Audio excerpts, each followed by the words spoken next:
Buenos días, estudiantes, sean bienvenidos a la conferencia Bases microbiológicas de las infecciones de anexos oculares y órbita, del componente curricular Microbiología y Parasitología ocular. El objetivo integrador de esta semana es aplicar las técnicas de evaluación clínica en el reconocimiento de las alteraciones de anexos oculares y segmento anterior. La presente conferencia tiene los siguientes objetivos: relacionar las principales características microbiológicas de los agentes etiológicos de las infecciones de anexos oculares y órbita con su epidemiología, patogenia, cuadro clínico, diagnóstico y prevención. Vamos a describir las características epidemiológicas, microbiológicas y mecanismos de daño de los agentes etiológicos de las enfermedades infecciosas de anexos oculares y órbita. Explicaremos las manifestaciones clínicas. Vamos a señalar los métodos diagnósticos de las infecciones de anexos oculares y órbita y a reconocer las estrategias de prevención de dichas infecciones. El sumario de esta conferencia está estructurado en ver primeramente las infecciones de los párpados, orzuelo, chalazion y blefaritis, luego las infecciones del aparato lagrimal, traqueodenitis, traqueocistitis y canaliculitis, y luego las infecciones de la órbita ocular, celulitis periorbitaria y celulitis orbitaria. Creo que para iniciar debemos de plantearnos ciertas preguntas exploratorias. Hasta este momento ustedes han ido acumulando ciertos conocimientos que les servirán de base para entender esta conferencia. Veamos acá. Con mayor frecuencia la población en general recurre a un optometrista para que valore las alteraciones que nota en sus ojos. No siempre las consultas que realiza se ubican dentro del ámbito de la optometría. Como sanitarios de atención primaria, de fácil acceso, deben estar formados para valorar la importancia de una alteración ocular y saber aconsejar al paciente sobre el proceso a seguir. Uno de los motivos más frecuentes de consulta no optométricos que se realizan en un establecimiento sanitario de óptica está concebido dentro de la frase popular "tengo un bulto en el ojo". Como optometrista, usted debe preguntarse si sabe lo siguiente: ¿sé qué hacer cuando me piden mi opinión acerca de un bulto en el ojo? ¿Tiene importancia o es una urgencia?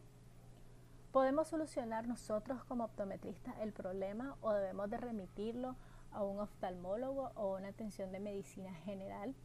Y para que ustedes puedan ayudar a su paciente a resolver este problema, ustedes deben de preguntarse antes de esta conferencia: ¿cuáles son las enfermedades infecciosas de anexos oculares y órbita? ¿Cuáles son los agentes etiológicos y cómo se transmiten? ¿Cuáles son las manifestaciones clínicas de esas enfermedades infecciosas? ¿Cómo voy a realizar mi diagnóstico y qué medidas preventivas le puedo indicar a esta persona? En esta conferencia estaremos abordando esas enfermedades infecciosas relacionadas con este motivo de consulta. Veremos diferentes tipos de alteraciones en los anexos oculares y órbita atendiendo a su etiología infecciosa, síntomas, signos, diagnóstico, prevención. Algunas de estas enfermedades requerirán ser referidas al oftalmólogo, algunas de manera ordinaria y a otras de manera urgente. Ok, entonces, las infecciones oculares. Recordemos que mundialmente las infecciones oculares, sobre todo las de origen bacteriano, persisten aún como una causa significativa de enfermedades oculares y ceguera. Por tanto, es importante saber identificarlas para tratarlas a tiempo y también poder prevenirlas. Los agentes infecciosos que ustedes ya conocen, es decir, las bacterias, los virus, los hongos y los parásitos, pueden afectar las estructuras oculares, que anatómicamente también ustedes ya las conocen. Entonces puede ser que nos afecten a órbita o a los tejidos periorbitarios, que afecten los anexos oculares o alguna estructura del segmento anterior o del segmento posterior. Y así tenemos, por ejemplo, pueden afectar los tejidos periorbitarios y producir celulitis periorbitaria, o afectar ya la órbita como tal y producir celulitis orbitaria. También cuando afecta los anexos oculares puede afectar párpados, y aquí tenemos un orzuelo y blefaritis, o pueden afectar también al sistema lagrimal y producir en este caso el ejemplo de la imagen traqueocistitis. También pueden afectar otras estructuras como la conjuntiva y producir conjuntivitis, o la córnea y causar queratitis, afectar a la uvea anterior y causar uveitis anterior, y también pueden afectar a lo que es el segmento posterior, produciendo coroiditis, retinitis o corioretinitis. Y en casos más graves, cuando se logran afectar todas las estructuras del globo ocular, podemos estar presentes ante una endoftalmite o panoftalmitis. De manera general, podemos concebir a las infecciones oculares en dos grandes grupos. Y entonces así tenemos, fíjense acá, aquellas que ocurren en las estructuras externas del ojo. Y fíjense que estas tienen algo en común.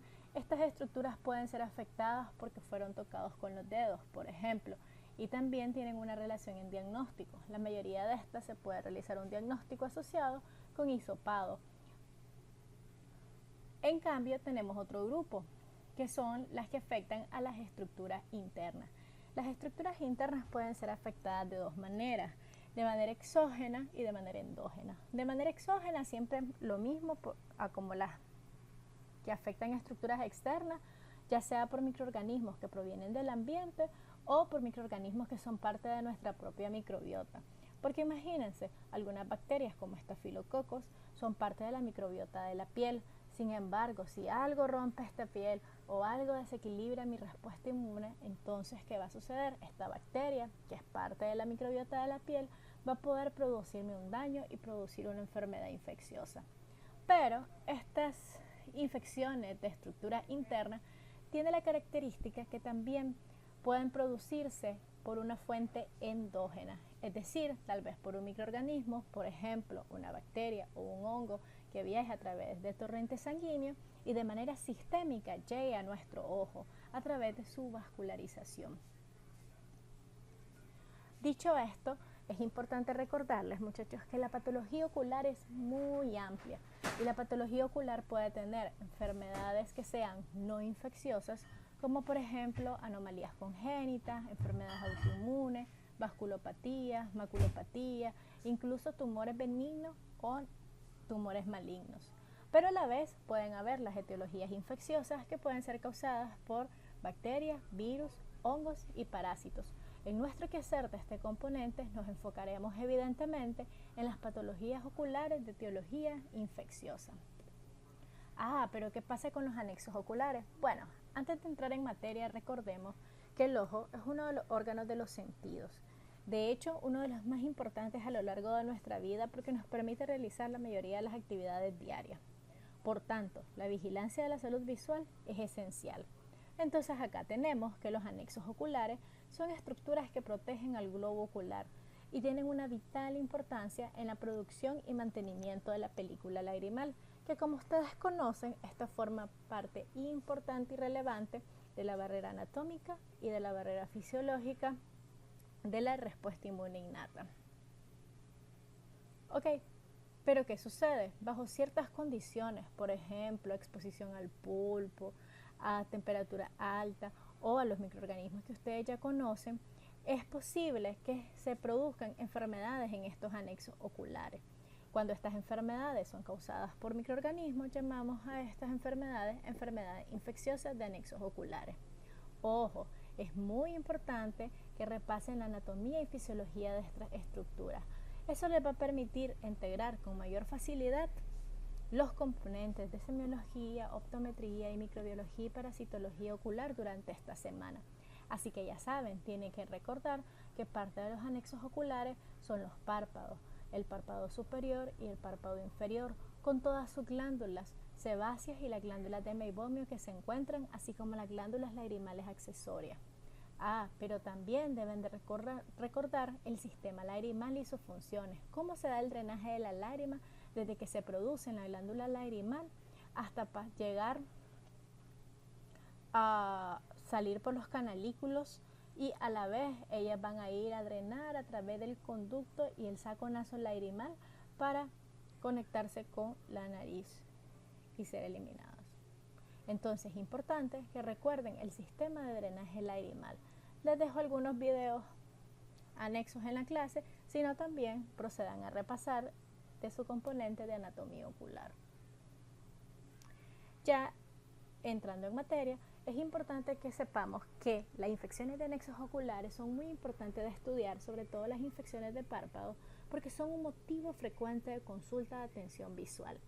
El mecanismo de transmisión común que está involucrado en la transmisión de estas infecciones, pues es el contacto con dedos contaminados, con los márgenes de los párpados, con la piel adyacente. Algunos microorganismos pueden provenir desde la nasofaringe vía conducto nasolagrimal o de gotas oftálmicas contaminadas o lentes de contactos contaminados.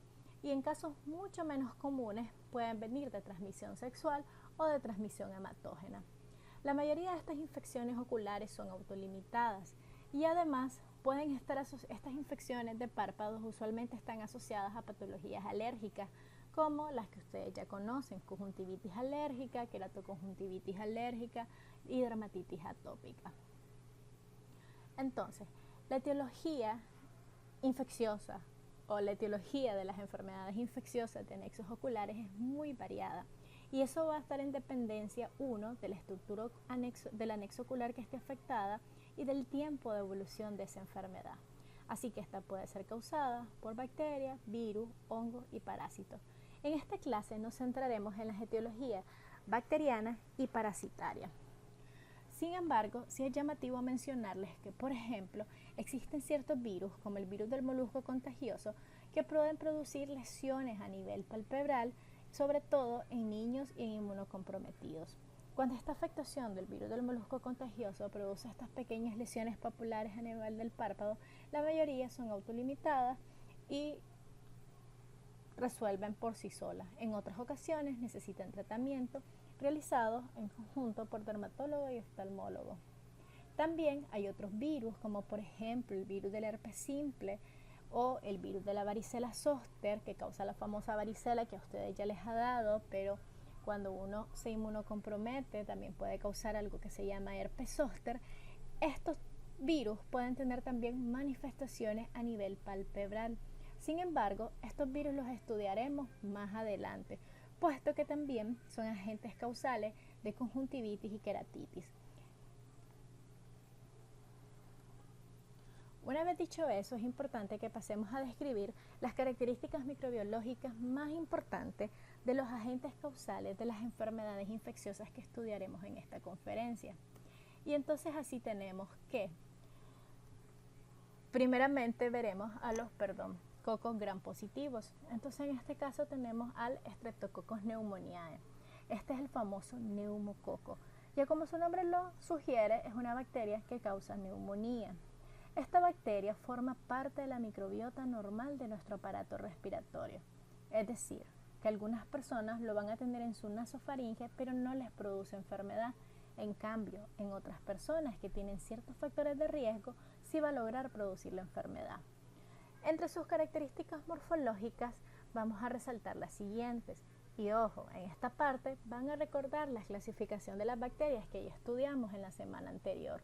Y así podemos ver que estas bacterias tienen una forma arredondeada, es decir, tienen una forma de cocos. Y si se fijan, están agrupados de a dos, es decir, en parejas. Y cuando los cocos están agrupados en parejas, se llaman diplococos. Además, estos tienen una característica muy curiosa. Vean sus extremos, se ven puntiagudos y afilados. Esto hace que en los libros los describan como diplococos en forma de lancetas o lanceolados. Si se fijan, también tienen un halo alrededor de los diplococos, y esto se debe porque tienen una cápsula, el cual es un elemento facultativo de las bacterias que les confiere resistencia a la fagocitosis y aumenta su virulencia. Ahora, si nosotros tomáramos estas bacterias y procediéramos a sembrarlas en un medio de cultivo como el que observan acá, de hecho, este se llama cultivo agar-sangre, entonces vamos a ver que mientras ellas crecen, producen una hemólisis parcial, es decir, comienza a producir una destrucción del agar-sangre, lo que le da este aspecto verdoso o parduzco, y esto se llama alfahemólisis. Por eso es que estos estreptococos también son conocidos como estreptococos alfahemolíticos. Si se fijan también, acá pueden ver esta imagen. Esto significa que esta bacteria es sensible a un antibiótico llamado optoquina.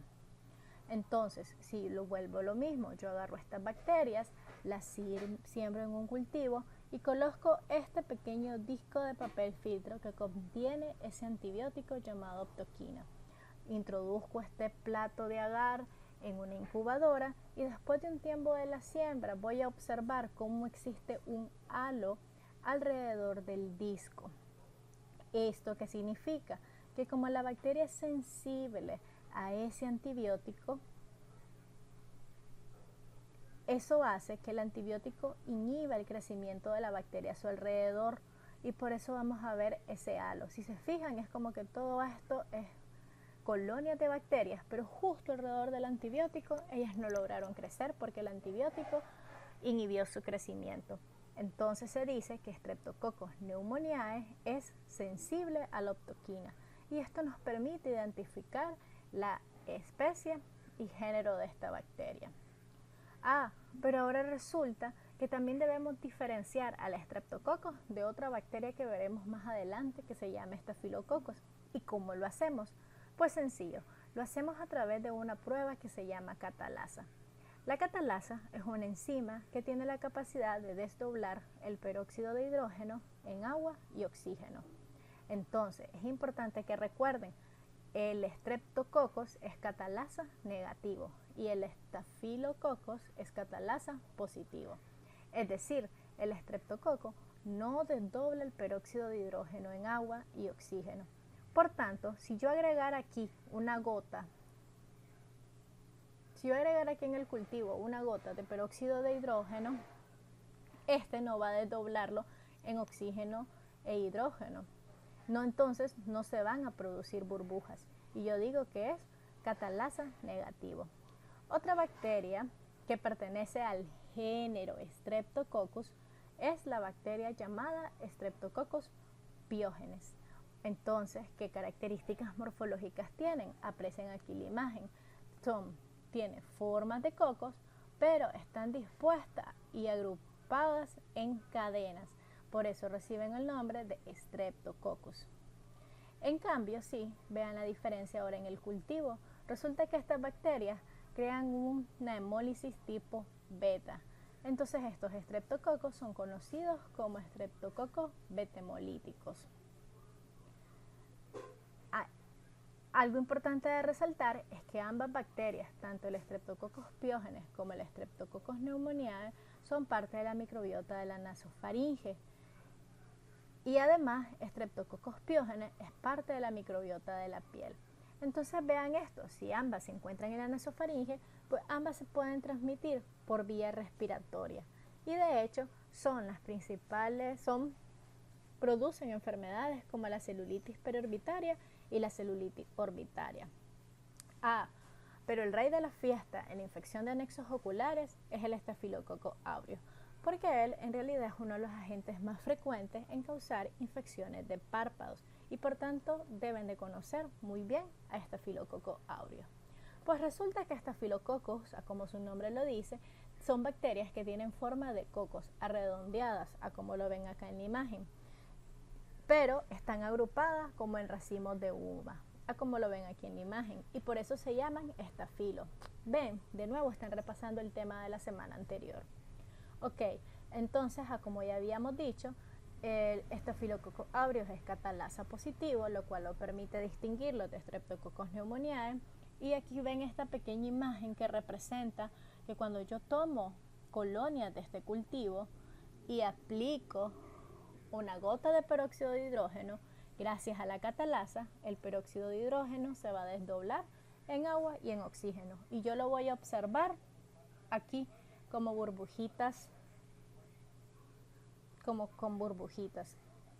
También tenemos de que Staphylococcus aureus es coagulasa positivo. ¿Eso qué significa? Pues, o para qué es útil esta prueba. Pues esta prueba nos sirve para diferenciar a Staphylococcus aureus de otras especies de Staphylococcus, como por ejemplo Staphylococcus epidermidis. Y volvemos a lo mismo. La muestra del paciente lo puedo cultivar en un agar y me va a producir colonias doradas betemolíticas. Así que si pueden observar, esto se ve como colonias doradas y de hecho eso hace alusión al nombre de su especie, aureus, porque es una palabra que significa dorado, y tienen ese pequeño halo de betemólisis alrededor de las colonias.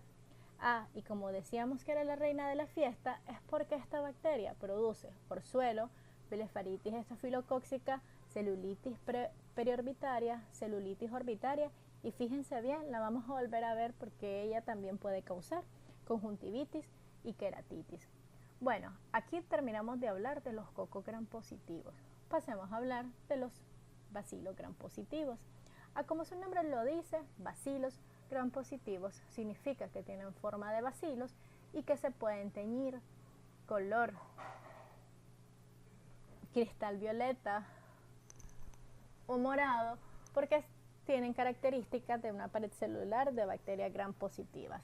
Pero estas tienen ciertas características especiales. Por ejemplo, Actinomyces especie y Nocardia especies son llamados actinomicetos porque son bacilos gram positivos alargados con patrón de crecimiento filamentoso. Algo muy curioso es que pareciera como que si fuera un crecimiento similar a las ramas de un árbol. Y en alguna ocasión anteriormente, cuando estaban empezando a estudiar estos microorganismos, los habían confundido incluso con hongos. Pero quedémonos hablando de actinomyces. Ok, ¿qué pasa con actinomyces? Pues sencillo, una de las cosas es que es anaerobios. Otra palabra que aprendieron en la semana anterior, investíguenla chicos. Y además se dice que no son bacilos ácido alcohol resistentes. Este tipo de microorganismo tiene una característica de que en pus y en tejidos forma algo característico llamado gránulos sulfurosos o gránulos de azufre. Básicamente es que en los tractos fistulosos se constata con frecuencia la presencia de colonias macroscópicas de microorganismos que remedan granos de arena. Este gránulo de color amarillo anaranjado, nombrado así por su semejanza con un grano de azufre, son masas de microorganismos filamentosos unidos entre sí por fosfato cálcico. Entonces muchas veces cuando hay una canaliculitis crónica y tienen que hacer algún procedimiento quirúrgico, puede ser que extraigan esos pequeños gránulos que le llaman gránulos como color azufre, como de azufre. Bueno, el hábitat de esta bacteria pues es parte de la microbiota de algunas áreas del tracto gastrointestinal de humanos y animales, desde la bucofaringe hasta el colon, y por tanto se considera que es un patógeno oportunista. A nivel ocular puede producir canaliculitis crónica y endoftalmitis posquirúrgica. Luego tenemos a Nocardia. Nocardia, si se fijan, es diferente a Actinomyces, como su contrario. Básicamente es un aerobio y además de ser un bacilo gram positivo, es un débil bacilo ácido alcohol resistente. Su hábitat es el suelo y la vegetación muerta, también es un patógeno oportunista y es uno de los agentes etiológicos de canaliculitis, queratitis y endoftalmitis endógena. Otro bacilo gram positivo es Propionibacterium especie, probablemente lo han escuchado alguna vez porque pues resulta que es parte de la microbiota de la piel, incluida la piel de los párpados. Este es un bacilo gram positivo, así como ustedes pueden apreciar en la imagen, que tienen forma de bacilos o bastoncitos, que son de un colorcito morado, violeta, y pues usualmente se transmiten por contacto directo. También pueden producir canaliculitis. Ok, continuamos con otras bacterias, en este caso son bacterias gram negativas, como Haemophilus influenzae, Moraxella species y Fusobacterium. En lo que respecta a Haemophilus influenzae y Moraxella species, ambos son cocobacilos gram negativos. Haemophilus se caracteriza por que algunas cepas tienen cápsula y las cápsulas le confieren un aumento en su virulencia y en su capacidad de producir daño al huésped. Haemophilus casi siempre está asociado a infecciones de vías respiratorias, como por ejemplo neumonía, otitis media aguda. Por tanto, se puede transmitir por gotitas de saliva o mejor dicho, aerosoles respiratorios, y obviamente va a producir celulitis periorbitaria y celulitis orbitaria. Pónganle en mente, fíjense que todas las bacterias que pueden producir infecciones de vía respiratoria superior o incluso infecciones de vía respiratoria inferior están asociados usualmente a ser agentes causales de celulitis periorbitaria u orbitaria. Y esto tiene que ver con toda la conexión que hay en nuestro sistema nasolacrimal. Entonces es muy fácil que una infección, por ejemplo, de los senos paranasales, pueda, por cercanía, llegar a infectar los tejidos periorbitarios y luego infectar a los tejidos orbitarios. Luego tenemos a Fusobacterium, que también es un bacilo gram negativo, anaerobio, es decir, odia el oxígeno. Su hábitat también es la microbiota de orofaringe, tracto gastrointestinal y genital. Usualmente se puede transmitir por contacto directo y es uno de los agentes etiológicos que puede producir canaliculitis. Ya entrando en materia, pues vamos a empezar a hablar de las infecciones de los párpados como tal y vamos a comenzar con el orzuelo. El orzuelo resulta que es una patología inflamatoria localizada de los párpados, específicamente por la obstrucción de la glándula sebácea del párpado. Usualmente el más afectado es el párpado superior. La etiología del orzuelo es bacteriana, generalmente por Staphylococcus aureus. Véanlos aquí, son unos cocos gram positivos que están agrupados en racimos. Entonces, inicialmente las glándulas del párpado se pueden obstruir, por ejemplo, por sebo viejo, por células cutáneas muertas, incluso por las bacterias de la piel. Ustedes saben, esas que forman parte de la microbiota normal cuando están de buen humor. Ok, pero bueno, cuando las glándulas se obstruyen, ya no van a funcionar como los aspersores que están liberando sebo para alimentar a la película lagrimal. ¿Y qué más bien va a suceder? Se van a acumular de líquido que no pueden salir. Bueno, y como ustedes saben, hay una infección estafilocóxica sobreagregada y esta es una bacteria extracelular.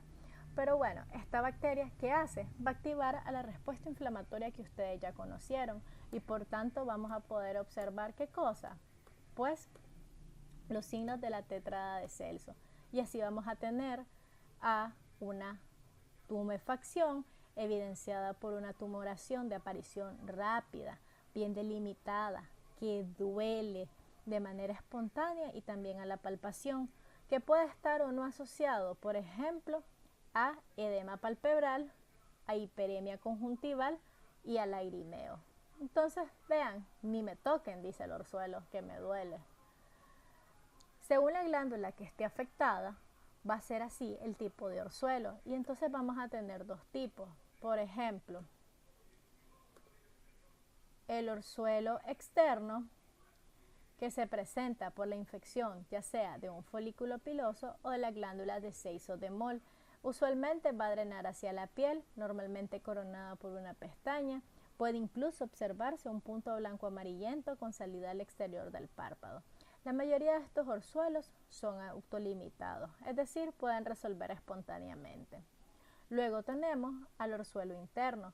El orzuelo interno es por la afectación de las glándulas de Meibomio y obviamente eso significa que probablemente va a drenar a la conjuntiva tarsal, como pueden observar acá en la imagen. Bueno, y ahora se preguntarán, ¿y entonces el chalazion qué es?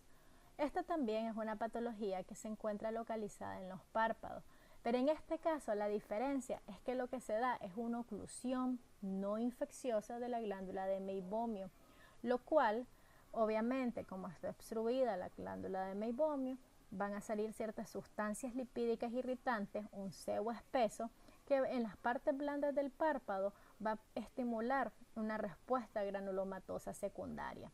Entonces, ¿qué pasa? El orzuelo puede ser secundario, por ejemplo, el chalazion puede ser secundario, por ejemplo, a un orzuelo o una blefaritis. También puede ser que secundaria a la obstrucción del drenaje de la glándula de Meibomio puede sobreinfectarse y volvemos a lo mismo, se sobreinfecta con la reina de la fiesta que es el Staphylococcus aureus. El chalazion evidentemente se va a caracterizar por un nódulo de crecimiento lento, de consistencia dura, no desplazable y no indoloro, porque aquí no estamos recreando los signos de la respuesta inflamatoria aguda. Entonces es importante que recuerden esta diferencia. El chalazion es duro y no está sensible. La mayoría de los chalazion resulta que también resuelven espontáneamente, pero si un chalacio es persistente en el tiempo o es recurrente, es importante referir al oftalmólogo porque es necesario que descarten otras patologías, ya sean infecciosas crónicas como tuberculosis o incluso carcinomas de células escamosas. Seguimos avanzando y ahora pues hablemos de la blefaritis. ¿Y qué es la blefaritis? Es una de las alteraciones palpebrales más comunes en atención primaria. Es una patología inflamatoria difusa del borde palpebral. Suele ser de curso crónico con exacerbaciones ocasionales. Entre los factores de riesgo para blefaritis que pueden exacerbar sus síntomas o dar lugar a brotes agudos encontramos la conjuntivitis alérgica, el tabaco, el uso de lentes de contacto y el empleo de retinoides. Entonces, la blefaritis puede ser anterior o posterior. La blefaritis posterior va a ser causada por la disfunción de la glándula de meibomio. Esta va a estar caracterizada por un material espeso, turbio, amarillento o gris que ocluye los orificios de la glándula de meibomio alrededor del margen posterior, resultando en impactación, inflamación o infección. En cambio, en la blefaritis anterior se afecta el área que rodea la base de las pestañas y puede ser 1. Estafilocóxica, es decir, puede ser causada por estafilococo aureus, puede ser seborreica, puede ser mixta, es decir, tanto estafilocóxica como seborreica, o puede estar asociada a una infestación por Demodex species, el cual es un ácaro que habita en el folículo piloso y en la glándula sebácea. Sí, este ácaro bien feíto que está ahí. Ok, entonces ahora, ¿pero qué sucede? ¿Cómo estas causas me conllevan a que haya una blefaritis? Pues fácil, el estafilococo aureus resulta que lo que puede pasar es que hay una respuesta normal frente a los componentes de la pared celular del estafilococo aureus, que va a ser también responsable del enrojecimiento ocular, infiltrados corneales periféricos que se pueden ver en algunos pacientes. Luego tenemos que la blefaritis seborreica casi siempre está asociada a dermatitis seborreica. Es decir, hay una acumulación de sebo no solamente a nivel de los folículos pilosos del párpado, sino que también se presenta en cuero cabelludo, en los pliegues nasolabiales, en la piel detrás de las orejas y en el esternón. Y luego pues tenemos la infestación por Demodex. Entonces se cree que en algunos pacientes puede ser un factor etiológico de blefaritis. El que se llama Demodex folliculorum longus está asociado a la blefaritis anterior y el que se llama Demodex folliculorum brevis está asociado a la blefaritis posterior. Sin embargo, muchas veces estos ácaros se pueden encontrar en ancianos sanos, en los cuales no se observa blefaritis sintomática. Así que en realidad todavía es una propuesta, pero se cree que cuando hay hiperpoblación de estos ácaros o algún tipo de hipersensibilidad a la presencia de estos ácaros, es que van a producirse la aparición de los síntomas.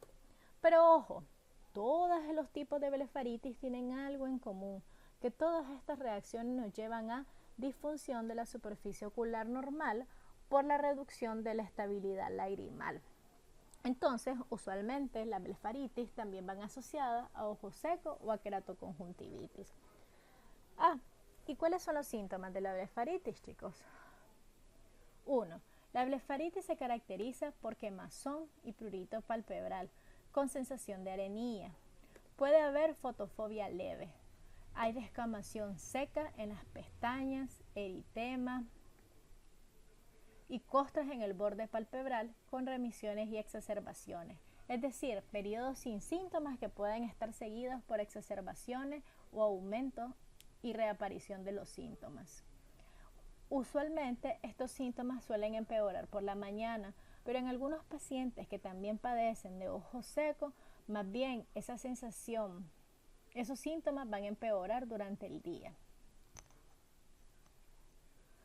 Entonces, como habíamos dicho, la blefaritis crónica anterior puede tener distintas etiologías y estas etiologías se pueden relacionar con algunas de las manifestaciones clínicas.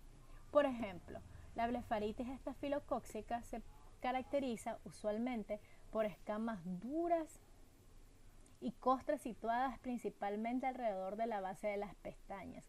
Se llaman collaretes cuando rodean la pestaña en forma cilíndrica. Son frecuentemente asociadas a conjuntivitis papilar leve y a hiperemia conjuntival crónica.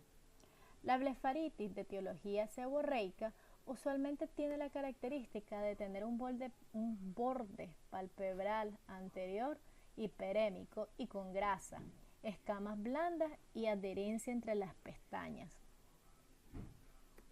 En la infestación por Demodex hay escamas casposas, cilíndricas, también en la base de las pestañas como collaretes, o puede ser que haya ausencia de estas.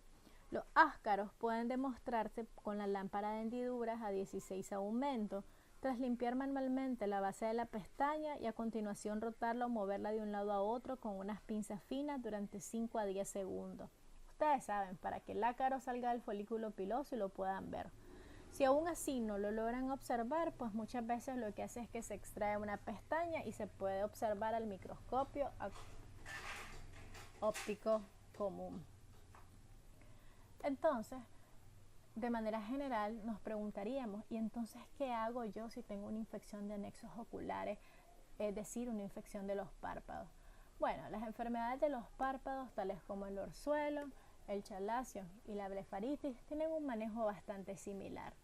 Básicamente, la mayoría, en lo que respecta al orzuelo y al chalazion, se piensa que son autolimitadas, entonces hay algo de controversia si en realidad estos manejos que utilizamos ayudan a que se resuelva, pero tampoco le hacen daño al paciente, así que en general le podemos indicar compresas calientes, masaje del nódulo.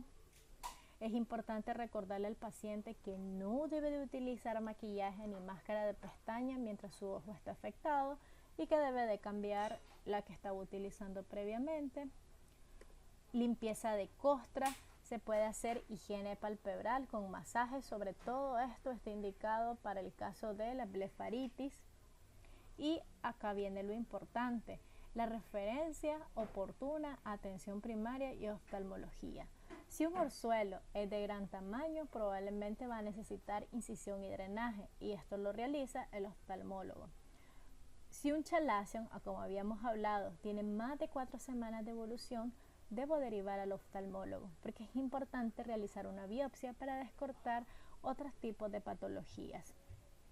Y en el caso de la blefaritis, recordemos que es una enfermedad crónica que muchas veces necesita un manejo multidisciplinario con el oftalmólogo. Uno, porque a veces hay que descartar afectaciones corneales, o porque también amerita que se agreguen pomadas antibióticas o corticoides. Al ser la blefaritis una enfermedad crónica o que tiende a tener un curso crónico, es importante que le expliquemos a nuestros pacientes todas estas recomendaciones: hacer una buena higiene palpebral, mantener lubricados los ojos con lágrimas artificiales, evitar el uso de maquillaje y hacer una higiene palpebral adecuada. Ojo, alerta, existen ciertas complicaciones de estas infecciones de párpados. Sobre todo la blefaritis puede estar asociada a cambios secundarios como conjuntivitis papilar, erosiones epiteliadas punteadas en la córnea, cicatrización y vascularización corneales, formación de orzuelos, queratitis marginal y en ocasiones incluso queratitis bacteriana, sobre todo en portadores de lentes de contacto. Por tanto, es importante que una blefaritis crónica sea también manejada en conjunto con su oftalmólogo. Habiendo terminado de hablar de los párpados, entonces hablemos de otro de los anexos oculares, y es el sistema lagrimal. Es importante que ustedes recuerden y repasen todo este sistema de drenaje. Las infecciones del sistema lagrimal en realidad son poco frecuentes. De hecho, la infección de la glándula lagrimal, que se conoce como draquiodenitis, es muy poco frecuente.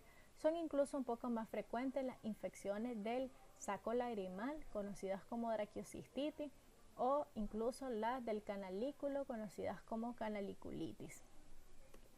Ok, entonces, ¿qué es la draquiodenitis?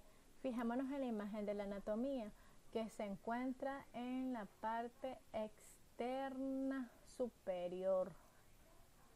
Por tanto, fíjense acá en la imagen donde va a estar la alteración, acá en la zona superoexterna del globo ocular.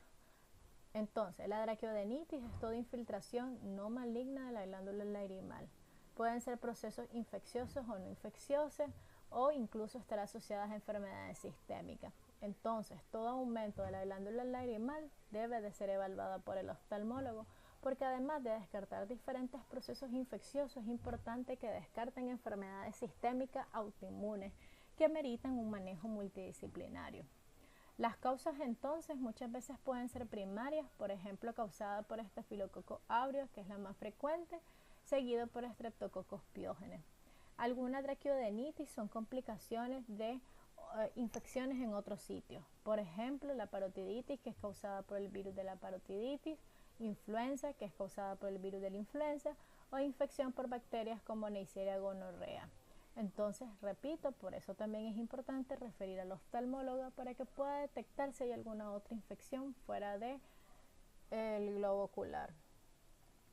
Las manifestaciones clínicas pues va a ser el aumento de volumen, o como habíamos hablado, de la región superior y externa palpebral, usualmente es unilateral, va a haber enrojecimiento, dolor de ligera a moderada intensidad. Es decir, ustedes van a detectar signos locales de inflamación, dolor, rubor, calor y aumento de volumen.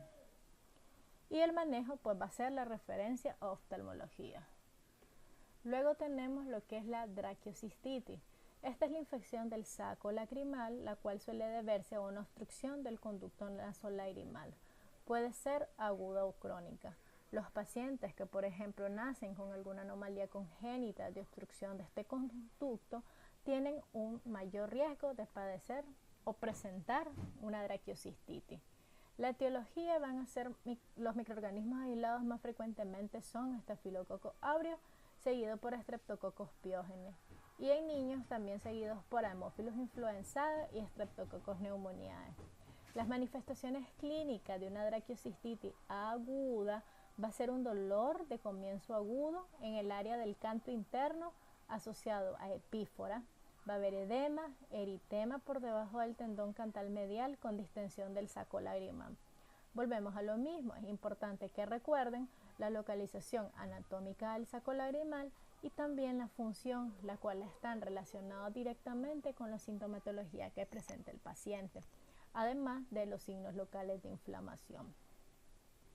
En este caso, el diagnóstico, además de clínico, es de laboratorio, por tanto también el manejo es referir a oftalmología, pueden ir indicando compresas calientes, pero esta enfermedad puede complicarse fácilmente con una celulitis orbitaria o una úlcera corneal, así que es importante que refieran al oftalmólogo para que él pueda hacer su manejo con 1. Toma de muestra y realización de estudios microbiológicos, 2. El uso de antibióticos adecuados según sensibilidad antimicrobiana. Luego tenemos la canaliculitis. Esta es una inflamación de los canalículos lagrimales, es poco frecuente, puede ser causada por bacterias, virus, clamidia, hongos. La causa más común de canaliculitis crónica es Actinomyces israelí, pero también puede ser causada por Propionibacterium, Nocardia, Fusobacterium e incluso otros agentes que son responsables de infecciones específicas sistémicas que también pueden tener otras afectaciones a nivel ocular, como el herpes zóster, Clamidia trachomatis que causa tracoma, Mycobacterium tuberculosis que produce tuberculosis ocular, Treponema pálidos que produce sífilis y algunos hongos que causan micosis. Entre las manifestaciones clínicas, volvemos de nuevo a recordar anatómicamente dónde están ubicados los canalículos lagrimales superior e inferior, así que básicamente vamos a observar enrojecimiento, edema pericanalicular, va a haber epífora unilateral asociada a conjuntivitis con una secreción mucopurulenta crónica refractaria al tratamiento convencional. Puede haber secreción mucopurulenta al presionar sobre el canalículo, como observan en la imagen, y hay un inexplicable y persistente lagrimeo. Lo mismo, el diagnóstico usualmente y debe de ser comprobado con diagnóstico microbiológico para poder confirmar la presencia de algún microorganismo y hacer un cultivo que me permita saber la sensibilidad a los antibióticos. Entonces, evidentemente, la canaliculitis necesita una referencia al oftalmólogo para que pueda utilizar los antibióticos apropiados y valorar la necesidad de una dilatación canalicular para poder mejorar la afectación. Ahora, entonces, hablemos del diagnóstico de las infecciones de anexos oculares. Al final de cuentas, ¿cómo yo voy a diagnosticar estas infecciones de párpados y las infecciones del sistema lagrimal? Lo más importante siempre va a ser la sospecha clínica. Y eso significa que ustedes deben de ser capaces de realizar una historia clínica lo más completa posible, tomando en cuenta los factores de riesgo que ustedes ya conocen. Por ejemplo, si yo estoy sospechando que mi paciente tiene una blefaritis crónica anterior, evidentemente yo voy a hacer preguntas relacionadas con investigar si hay conjuntivitis alérgica, si hay uso de lentes de contacto o si hay tabaquismo. Y así sucesivamente tienen que ir relacionando cada una de estas patologías con los factores de riesgo asociados. Luego de hacer esa anamnesis, van a completar con la exploración oftalmológica al menos básica. Y esta puede incluir evaluación de agudeza visual, tinción con fluoresceína para descartar úlceras corneales, inspección palpebral minuciosa con una buena luz, palpación del párpado a lo largo del reborde orbitario, explorar motilidad ocular, descartar proptosis, y el médico general usualmente también va a realizar un examen físico general. Es importante que sean muy acuciosos y que realicen un correcto examen oftalmológico completo para que puedan detectar signos de alarma que ameriten una referencia inmediata al oftalmólogo o a urgencias. Una vez que tenemos la sospecha clínica, obviamente si pensamos que es una infección de los párpados, como por ejemplo orzuelo, chalazion y blefaritis, lo habitual es que el diagnóstico sea únicamente clínico y no se necesiten pruebas de laboratorios adicionales. Es decir, yo tengo una tumoración o tumefacción bien delimitada, dolorosa, caliente, eritematosa, con un punto amarillento que sale hacia la superficie del párpado, con algún factor de riesgo identificado, como por ejemplo el uso de maquillaje, sin desmaquillarse por las noches y compartir el maquillaje con todo el mundo. Entonces esta paciente tiene factores de riesgo, signos y síntomas que me hacen sospechar de un orzuelo. Es una patología autolimitada que puede resolver espontáneamente y puede indicar compresas calientes, buena higiene y seguimiento posterior. En cambio, si el orzuelo es demasiado grande o persistente, pues debo referir al oftalmólogo. ¿Y en qué casos voy a hacer un estudio de laboratorio microbiológico? Pues sencillo, supongamos que por ejemplo es un paciente con blefaritis crónica anterior, en el cual está refractario al tratamiento y sospechamos que exista la posibilidad de una infestación por Demodex, el ácaro que ya habíamos mencionado anteriormente. Este ácaro es un ectoparásito que vive en la superficie de nuestro cuerpo y por tanto lo que él produce es una infestación.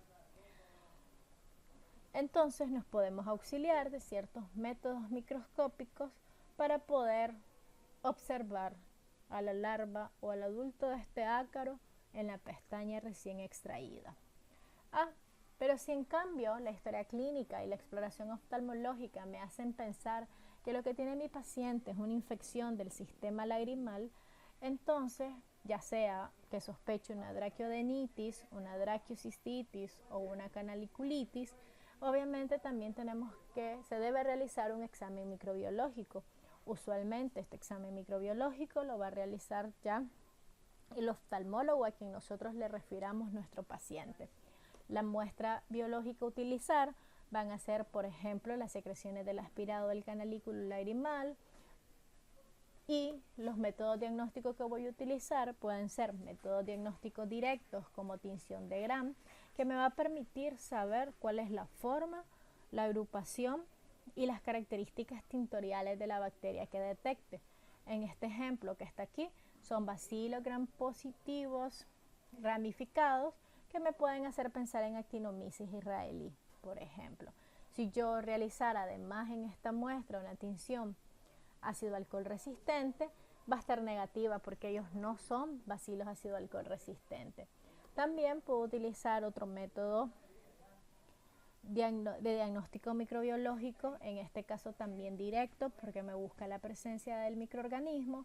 Y por ejemplo tenemos lo que es el cultivo bacteriano y la sensibilidad antimicrobiana. Entonces el cultivo, por ejemplo en este caso, que son colonias doraditas con beta-hemólisis, entonces pensamos en un estafilococo aureus. La sensibilidad antimicrobiana tiene la ventaja que, por ejemplo, en estos circulitos blancos que ustedes observan acá, son discos impregnados de antibióticos. Piensen en cualquier antibiótico que han escuchado alguna vez y ahí están en esos discos. Entonces yo coloco ahí amoxicilina más ácido clavulánico, cefalexina, y me permite saber la resistencia que tiene esa bacteria ante ese antibiótico. Por ejemplo, si se fijan acá, está todo este halo alrededor del disco donde la bacteria no creció. Eso significa que la bacteria es sensible a ese antibiótico, porque digamos el antibiótico la logra matar. Pero fíjense en esta zona. Aquí está el disco del antibiótico y la bacteria creció muy bien a su alrededor. El antibiótico no le hace nada, ni cosquillitas, ella crece. Entonces esta bacteria es resistente justo al antibiótico que está en ese disco. Más o menos así, pero obviamente un poco más estandarizado, incluso con medida. La sensibilidad antimicrobiana es algo muy importante y relevante porque el oftalmólogo, junto con el infectólogo, le va a permitir decidir cuál es la mejor terapia antimicrobiana para esa bacteria que le está produciendo, por ejemplo, la canaliculitis al paciente. Bueno, y para terminar vamos a hablar un poco de las infecciones perioculares y de órbita. Y en este caso es importante establecer diferencias diagnósticas entre una celulitis preorbitaria y una celulitis orbitaria. ¿Por qué?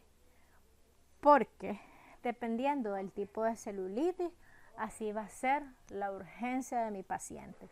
Entonces, en ambas puede haber enrojecimiento, edema, calor, dolor, asociada a hiperemia conjuntival, asociada a febrícula o fiebre. Esto puede estar igual en ambos tipos de celulitis. ¿Cuál va a ser la diferencia? En la celulitis orbitaria vamos a encontrar lo siguiente: oftalmoplegia, proptosis y disminución de la agudeza visual. Si yo encuentro alguno de estos signos en mi paciente, yo debo de sospechar una celulitis orbitaria. Y una vez que yo sospecho una celulitis orbitaria, la referencia es de urgencia. Es decir, que yo no solo refiero al oftalmólogo a su oficina privada o pública, sino que debo de referirlo de una manera urgente. Porque obviamente ya hay un compromiso de órbita y porque esta infección puede también asociarse a meningitis, que es una infección de las meninges del cerebro, a sepsis, que es una infección generalizada de todo el cuerpo, a abscesos dentro de los huesos y obviamente son una urgencia médica. El diagnóstico usualmente de estas dos patologías se hace de manera clínica y en los casos de pacientes con celulitis orbitaria también se pueden auxiliar de algo que se llama hemocultivo, aunque tiene un rendimiento bajo porque es difícil lograr encontrar la bacteria en sangre.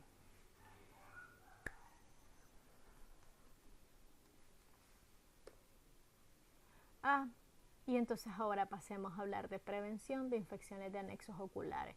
Evidentemente ustedes ya conocen muchas de las bases de la prevención de infecciones oculares, tales como el lavado correcto de manos, ya sea con agua y jabón o una higiene de manos con alcohol gel, no frotarse los ojos con las manos sucias, evitar el contacto de fómites, es decir, de objetos que pueden estar potencialmente contaminados por microorganismos, ya sea con la boca, con la nariz o con la conjuntiva, porque son puertas de entrada.